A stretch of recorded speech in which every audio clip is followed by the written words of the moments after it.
Boa noite a todos, que a paz, que o amor de Jesus esteja conosco. Esta semana vamos dar continuidade ao estudo do capítulo 5 do Evangelho segundo o Espiritismo, cujo título do capítulo é Bem-aventurados os aflitos, porque serão consolados. Dentro deste capítulo das aflições humanas, nós vamos hoje refletir sobre duas grandes aflições humanas, que são a loucura e o suicídio. Vimos nas semanas que se passaram que no Sermão da Montanha Jesus nos transmite uma série de ensinos, de mensagens de esperança no porvir, no amanhã. Ali ele nos promete consolação para nossas dores, para várias situações de sofrimentos e atribulações que passamos e que já passávamos naquela época e ainda hoje passamos, porque são problemas humanos que ainda não conseguimos superar, dado que ainda nós estamos sobre a terra. É necessário que entendamos que as promessas do Cristo não são para o presente, são para o futuro. Os seus ensinos são para nos mostrar que após esse estágio, quando nós nos melhorarmos moralmente, nos afastaremos dos sofrimentos e das dores que aqui nos prendem. Vimos também, nas semanas que se passaram, a justiça das aflições. Compreendemos que há um motivo para os sofrimentos humanos na Terra. E sabendo que Deus é justo, esses motivos também o são.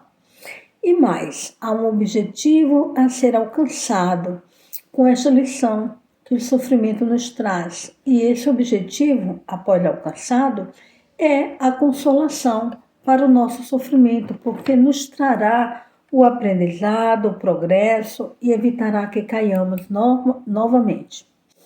Vimos também sobre a resignação.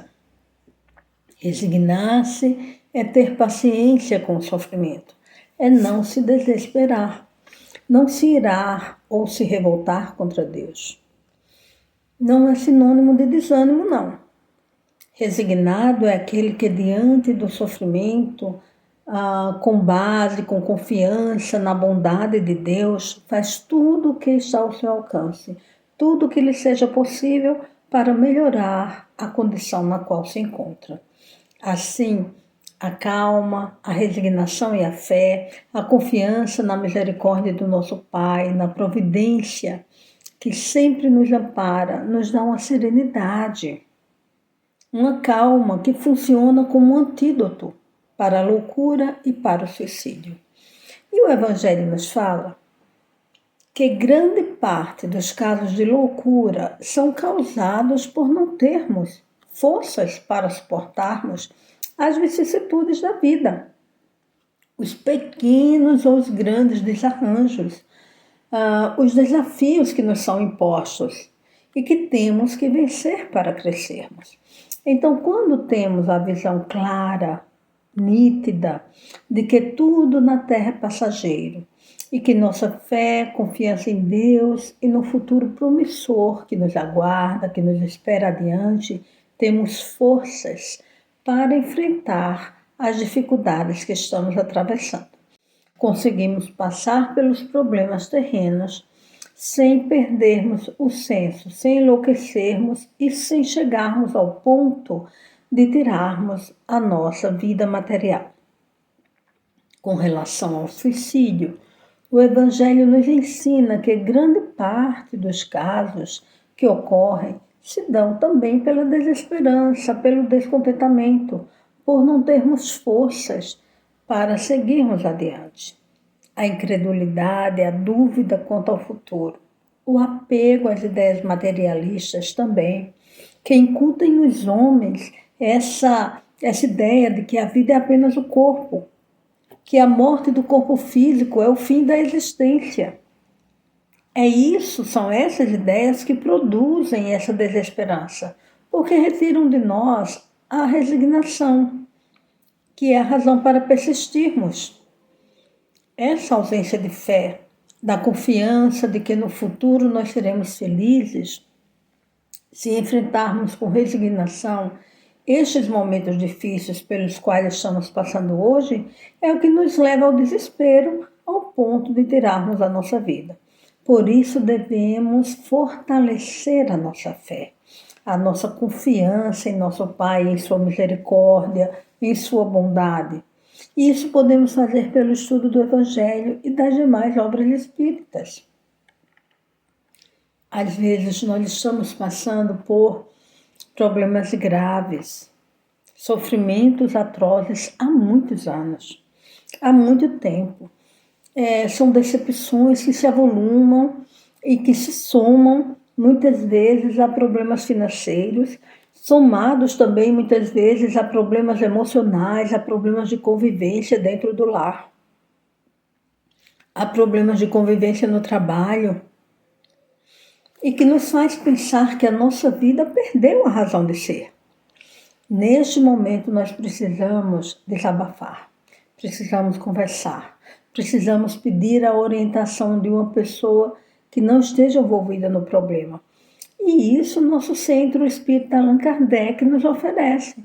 Nós temos aqui o atendimento fraterno que nos oferece, nos ouve, nos orienta, nos oferece esse serviço. Também nos é de grande valia nestes momentos o passe, que nos infunde de energias positivas, salutares, que vão nos fortalecer o corpo e o espírito, nos dando ânimo para enfrentarmos esses problemas que estamos passando sem nos desesperarmos. Mas em alguns casos, nós estamos doentes. Os hormônios que nos fazem nos sentirmos alegres, bem dispostos, bem-humorados, equilibrados, estão em desalinho, estão faltando, estão precisando ser repostos ali, equilibrados, sendo necessário para isso medicamentos capazes de nos trazer de volta essa estabilidade emocional, a saúde do corpo físico. Aí é necessário nós recorrermos à psiquiatria, recorrermos à ciência. Mas muitos de nós têm vergonha de procurar ajuda médica quando estão com problemas psicológicos. Ora, se nós procuramos ajuda médica quando nós estamos com problemas cardíacos, quando nós estamos com problemas gástricos, quando nós estamos com problemas ortopédicos, qual é a razão para nos envergonharmos de procurarmos ajuda médica ou psicológica quando nós estamos com problemas de ordem mental? Nós devemos refletir sobre isso. Qual a razão? O que nos leva a nos negarmos a procurar um médico nessas situações? A razão está no preconceito que nós trazemos, porque a sociedade durante muitos anos, durante longos anos, excluiu do convívio social aqueles que tinham distúrbios de ordem psíquica, os relegando a sanatórios e os desprezando socialmente. Mas se nós alimentarmos esses preconceitos, escondendo nossa doença, negando a nossa doença, quando isso acabará? Não é? Qual é o bem que vai nos fazer e que vai mesmo fazer a sociedade nós escondermos, nós nos negarmos a procurarmos um médico, né, ou um psicólogo nessas situações? Nós temos de buscar o nosso bem-estar físico, mental e espiritual para passarmos essa vida terrena, para conseguirmos enfrentar tudo o que temos a enfrentar e sairmos bem.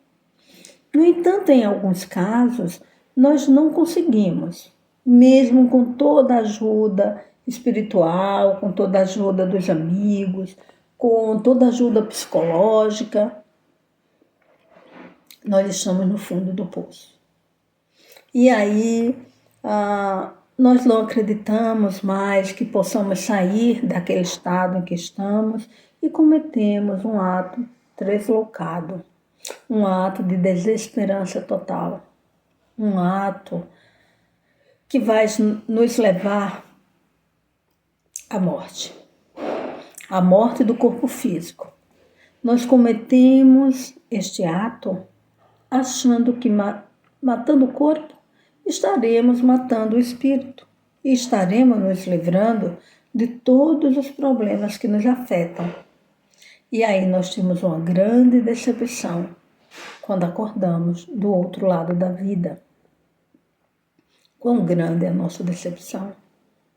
Quão grande é o nosso desespero a nos darmos conta que continuamos vivos e agora com mais problemas. Aí nos arrependemos e nos voltamos para o nosso Pai. Depois, muitas vezes, de grandes sofrimentos, nos voltamos para o nosso Pai. Então, amparados pelo amor daqueles que ficaram, pelas vibrações, pelas preces, e depois de recorrermos ao nosso Pai, arrependidos pelo nosso ato translocado, nos damos conta realmente de que nada do que possamos fazer vai ser capaz de diminuir o amor daquele Pai por nós, do nosso Pai Celestial. E o nosso Pai nos recolhe, nos cuida, nos recupera e nos concede nova oportunidade de vivermos na carne. É como se nos dissesse: vai, filho, vai fazer a prova novamente. Desta vez serás novamente assistido, mas muito mais severamente assistido, a fim de que não cometas novamente um erro tão grave. Então voltamos para o corpo para recomeçar. É certo que iremos novamente enfrentar todas as aflições da vida, todas as vicissitudes necessárias ao nosso progresso espiritual. Mas estaremos cercados de amigos, de almas cuidadosas, aqui e no mundo invisível. Antes de retornarmos à carne, é feito conosco o levantamento de todos os nossos equívocos e de todos os nossos acertos, nossos vícios, nossas virtudes, e combinamos que voltaremos a enfrentar essa ou aquela situação de dificuldade que ainda nós não conseguimos vencer. E então nos são dados os recursos para vencermos. E quais são esses recursos? De início, já nos é dado um guia espiritual, que nós chamamos muitas vezes de anjo guardião. Este guia espiritual é alguém que nos ama muito, que é nosso fiador. E além de nos amar, ele tem uma superioridade moral em relação a nós mesmos. E ele é o nosso orientador. Fica ali, atento a todas as nossas falhas, nos orientando, nos dando conselhos, nos estimulando a vencermos as nossas dificuldades. Depois disso, nos é dada uma família. E nessa família nós vamos encontrar pessoas capazes de nos ajudar, amigos capazes de nos ajudar. Então, Kardec pergunta aos espíritos, quando ele está escrevendo, antes dele escrever o livro, né, porque ele primeiro faz as perguntas, depois ele compila nos livros as respostas que foram dadas. Então, Kardec coloca para os espíritos uma questão muito importante sobre o desânimo, sobre o que ele chama de melancolia. E a melancolia, a qual os espíritos se referem, é um sentimento que muitas vezes nos vem como uma vaga tristeza, um cansaço de viver, de lutar, uma desesperança, um certo abatimento que muitas vezes nos ocorre, com um sentimento de saudade, de falta, de estarmos deslocados, não sabemos de onde nem porquê, qual seria o ideal, mas nós não estamos bem, não estamos à vontade e ficamos tristes. Nos dizem os benfeitores espirituais para não nos deixarmos dominar por este sentimento. Às vezes pensamos equivocadamente que não iremos dar conta da nossa tarefa, mas devemos ter em mente que Deus, que é bom e misericordioso, não nos daria uma prova que nós não somos capazes de levar a bom termo, de sermos bem-sucedidos. Tenhamos fé, seremos vitoriosos nesta missão que Deus nos confiou. Para isso, nós estamos aqui, estudando o Evangelho, nos fortalecendo, tomando os passos, tentando modificar os nossos vícios, retirar os nossos vícios morais e físicos, aplicando na nossa vida os ensinamentos de Jesus. Então, os Espíritos nos orientam para resistirmos a essas sensações de apatia, porque esses sentimentos enfraquecem a nossa vontade de viver, de ir adiante. E tudo o que precisamos no estágio em que estamos é de coragem, de ânimo para a luta. Neste momento de desânimo, devemos nos socorrer das orações, pois Deus sempre fortalece a nossa coragem se nós pedirmos. E aí nós nos questionamos com relação aos nossos irmãos que já cometeram esse ato. O que podemos fazer? Confiar que o nosso Pai é misericórdia e bondade eterna. E Ele não desampara nenhum dos seus filhos. E orarmos e vibrarmos. A oração é um poderoso bálsamo para aquelas almas, para nossas almas. Quando